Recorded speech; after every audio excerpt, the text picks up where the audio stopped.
Welcome back guys. நம்ம டே 9ல் இருக்கோம். Okay, இதில் என்ன அப்படின்னா அடுத்த கான்ஷியஸ்னஸ். இது வரைக்கும் நம்ம பண்ண ப்ராக்டிஸ்லாம் கண்டினியூவாக பண்ணிக்கிட்டே வாங்க. அது சப்கான்ஷியஸ் மைண்ட் ரீப்ரோக்ராமிங் ப்ராக்டிஸாக இருக்கட்டும், gratitude meditation, visual self affirmation, இல்லை கான்ஷியஸ்னஸ் ப்ராக்டிஸாக இருக்கட்டும், ப்ரஷ் பண்ணுறது எல்லாத்தையும் கண்டினியூ பண்ணிக்கிட்டே வந்து இன்றைக்கி வந்து ப்ராக்டிஸ் பண்ணுங்கள், நாளைக்கு வந்து ப்ராக்டிஸ் பண்ணுங்கள். இன்றைக்கி சொல்கிறத எக்ஸ்ட்ராவாக ஆட் பண்ணிக்கோங்க. ஓகே, இன்றைக்கி என்ன பாத் பண்ணும்போது நம்ம கான்ஷியஸாக இருக்க போகிறோம். அதை குளிக்கும்போது குளிக்கும்போது தண்ணி நம்ம மேலே படும் இல்லையா, அப்போ என்ன சவுண்டு கேட்குது, என்ன ஃபீல் இருக்குது, சோப்போட ஸ்மெல் என்ன, அந்த மொமெண்ட்டில் இருக்கணும். ஓகேவா?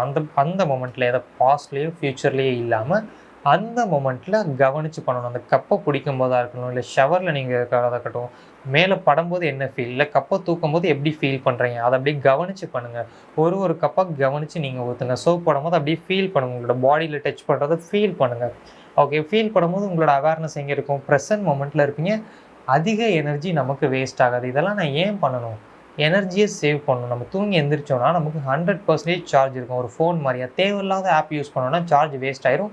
அப்போ தேவை உள்ள ஆப் யூஸ் பண்ணுறதுக்கு நமக்கு சார்ஜ் இருக்காது. அந்த மாதிரி நம்ம தேவையில்லாததுக்கு வந்து நம்ம எனர்ஜியை வேஸ்ட் பண்ணிகிட்டு இருக்கோம். இப்போ உங்ககிட்ட ஒரு 10,000 நான் கொடுக்குறேன், அது 100 நோட்டாக நான் கொடுக்குறேன்னா அதை நீங்கள் கீழே போகும்போது வேஸ்ட் பண்ண மாட்டீங்க. ஏன்? அதோடைய வேல்யூ வந்து உங்களுக்கு தெரியும். இதை பற்றி அடுத்தடுத்த வீடியோஸில் நம்ம டீப்பாக பார்க்கலாம். இப்போ என்ன அப்படின்னா அதை மட்டும் நம்ம கவனித்து பண்ணணும். அந்த மாதிரி நம்ம எனர்ஜியை வேஸ்ட் பண்ணக்கூடாது. ஸோ இதுதான் இருக்கக்கூடிய சிம்பிளான கான்செப்ட். அப்போது அதை கவனித்து நீங்கள் குளிக்க ஆரம்பிங்க. 5 சென்சஸ் அந்த மொமெண்ட்டில் என்ன பார்க்குறீங்க, என்ன கேட்குறீங்க, என்ன ஸ்மெல் பண்ணுறீங்க.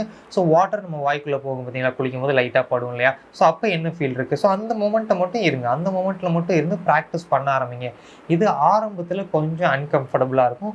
போக போக போக போக என்ன நடக்கும் அப்படின்னா உங்களுக்கு ரொம்ப ரொம்ப கம்ஃபர்டபுளாக வர ஆரம்பிச்சிடும். ஸோ இதை நீங்கள் டெய்லி ப்ராக்டிஸ் பண்ண ஆரம்பிங்க. நான் இதே மாதிரி நைட் நீங்கள் குளிக்கிற ஒரு ஹேபிட்டை ஃபார்ம் பண்ணிக்கோங்க. இது எதுக்குன்னா நம்ம டே ஃபுல்லாக ஒரு இன்ஃபர்மேஷனை கேதர் பண்ணியிருப்போம். அதில் நிறைய நெகட்டிவும் இருக்கும், நம்மளோட ஆறால் நிறைய எனர்ஜி இருக்கும். அப்போ டெய்லி நம்ம குளிக்கும் போது அந்த நெகட்டிவான விஷயம்லாம் நம்மளோட பாடியை விட்டு போயிடும், ஓல்டு எனர்ஜிலாம் பாடியை விட்டு போயிடும். அப்போ ஒவ்வொரு தடவை நம்ம தூங்க போகிறதுக்கு முன்னாடி நம்ம குளிச்சுட்டு நீங்கள் தூங்க போங்க. நம்ம குளிக்கும் போதே ஒரு ஸ்ட்ரெஸ் ஃப்ரீயாக, ஹாப்பியாக, ரிலாக்ஸாக ஃபீல் பண்ணுறத கவனிச்சிருப்பேன். ஏன்னா நிறைய விஷயம் நம்மளோட பாடியிலேருந்து அப்படியே போயிடும். அதனால் நைட் தூங்க போகும்போது உங்களை அப்படியே கிளென்ஸ் பண்ணிவிட்டு தூங்குனீங்கன்னா ஒரு குவாலிட்டியான ஒரு ஸ்லீப் கிடைக்கும். மேனிஃபெஸ்டேஷன் இன்னும் சீக்கிரமாக உங்களுக்கு ஹேப்பன் ஆகும். ஸோ இந்த ஒரு விஷயத்தை நீங்கள் ஆட் பண்ணிக்கோங்க. நம்ம டே 10ல் பார்க்கலாம்.